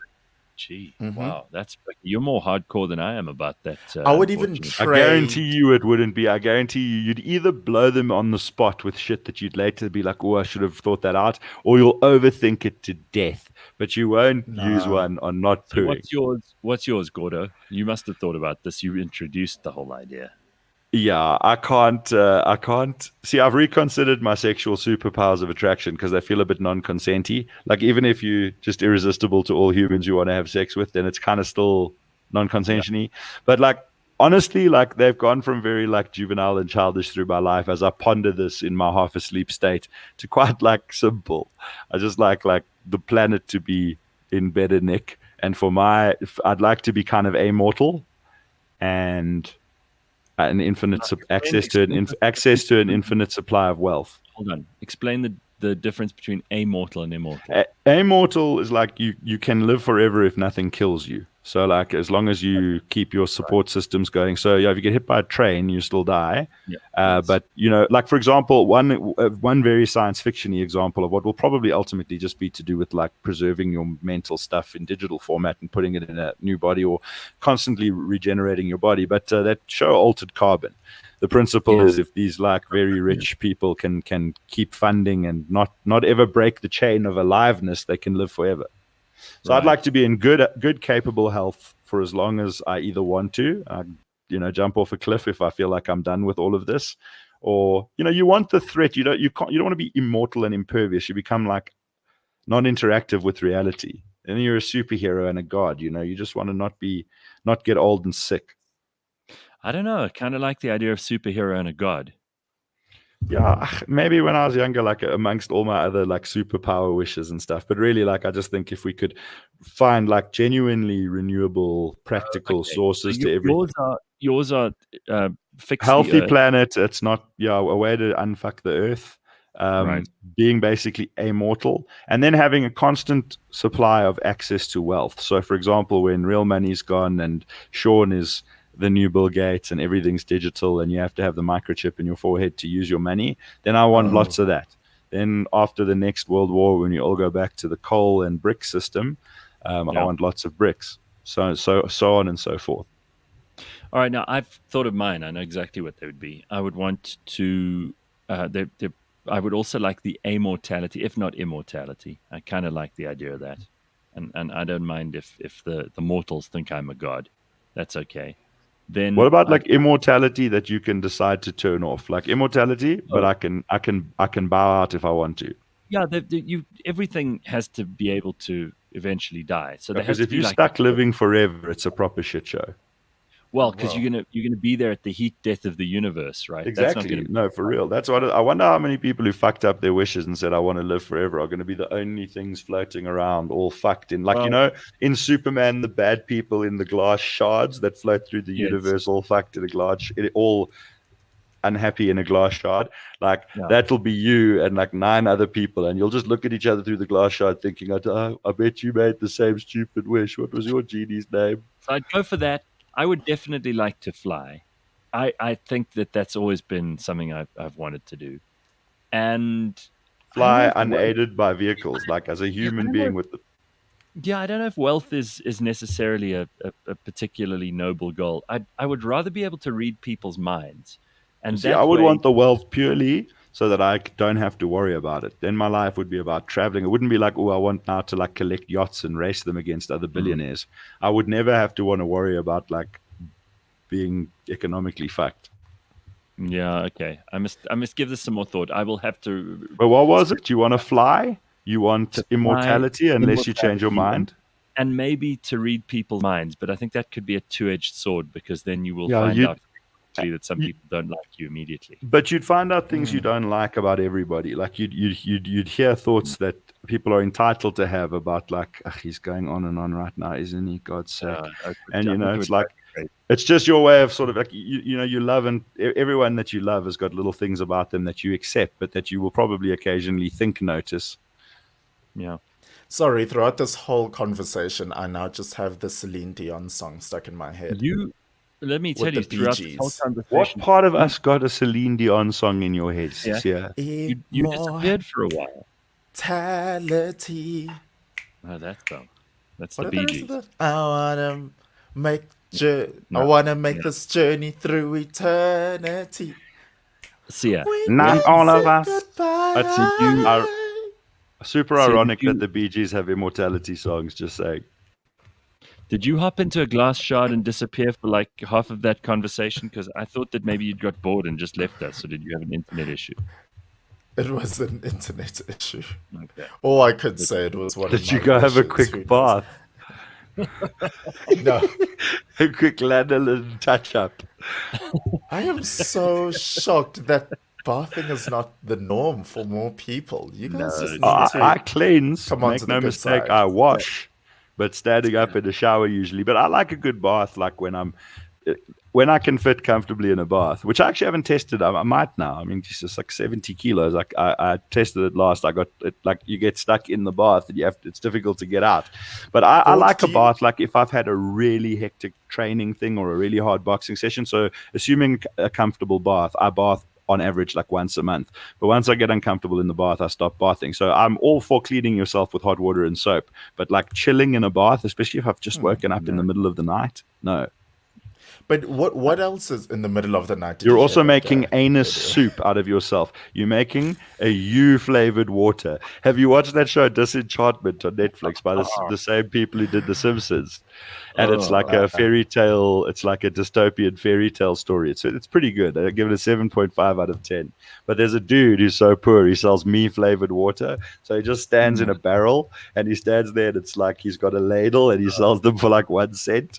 That's what you're doing when you make a bath. You're making That is sear horrible. soup. If there's No, a market for it, I won't say no. I haven't had a bath in ages, Sia, so I could probably do without it. In fact, if I were designing a house for myself now, I probably wouldn't put a bath into my bathroom. Do you bath like most Weird. women that I've had in my life where it's 10 degrees hotter than a lobster could survive? No, because I've heard that's bad for your skin. It shouldn't be like piping ridiculously. You come hot. out par cooked. So- Like we bath you Sort for of, 10 yes. minutes before we deep fry you just to make sure the inside is cooked. But that's why I also heard that putting oils in your water actually helps so that your skin doesn't dry out. See? Yeah. That's something you didn't know I'll today. keep that in mind next time I don't Thank bath. you very much. Just on Gord, the- a random question.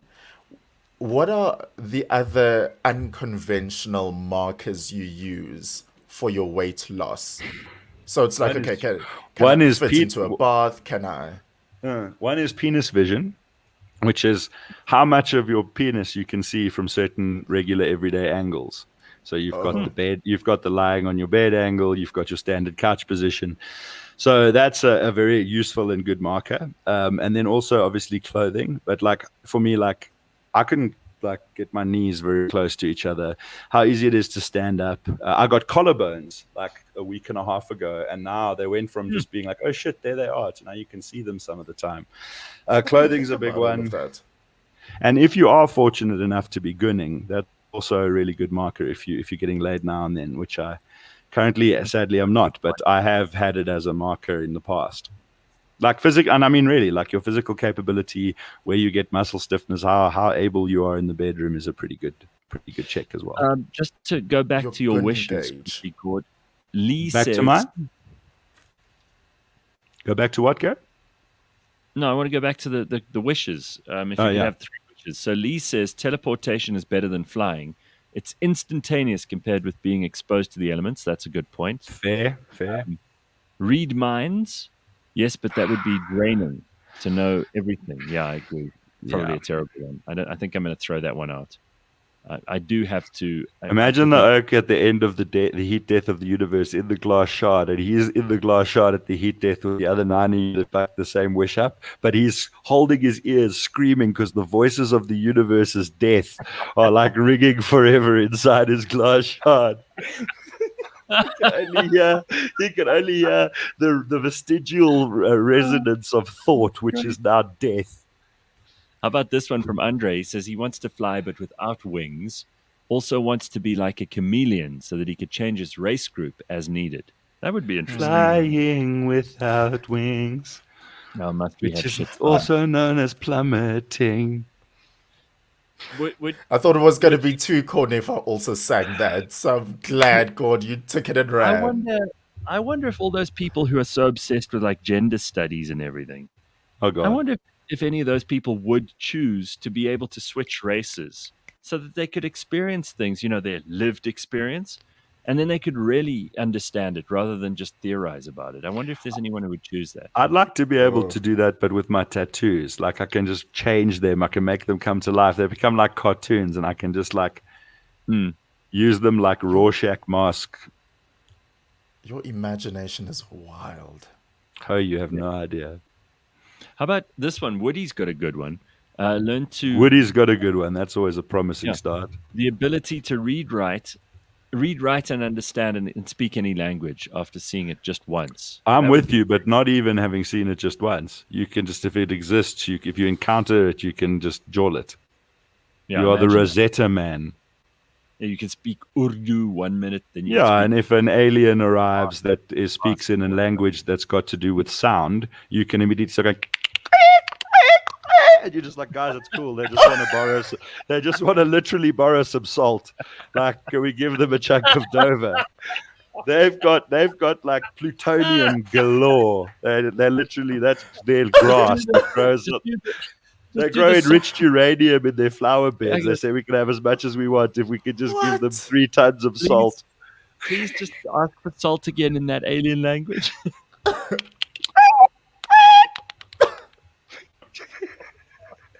I speak alien. There's so much going on in my heart there. All right, listen, we gotta wrap this up. I'm sorry, everybody. My goodness. All right, to everyone, and have a day. Cheers, everybody. See you tomorrow.